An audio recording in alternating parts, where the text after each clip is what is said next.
The Gospel of Luke.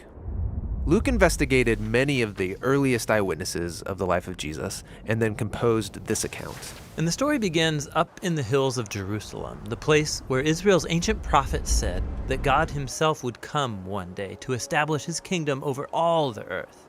In the city is the temple, run by the priests, and one of them, named Zechariah, was working in the temple when he had a vision that freaks him out. An angel appears and says that he and his wife will have a son. What's this all about? Well, Zechariah and his wife, we're told, are very old. They've never been able to have children.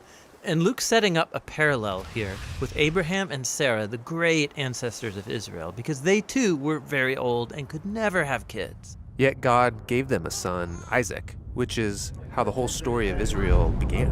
And so Luke's implying here that God's about to do something that significant for this people once again.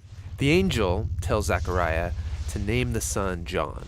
And then he says that this son's going to fulfill a promise of Israel's ancient prophets, that somebody would come one day to prepare Israel to meet their God when he arrived to rule in Jerusalem. Because right now, Jerusalem is ruled by the Romans. Yeah, specifically, it's governed by a man named Herod, who's a puppet king under the Roman Empire. And so the Jewish people wanted nothing more than to be free and govern themselves in their own land. So this is shocking news. Everything's going to change. God's on his way. But how is he going to arrive? Well, to find out, Luke takes us out of Jerusalem and then up into a small town in the hills of an out-of-the-way region called Galilee. And there we find a young woman named Maryam, or we call her Mary.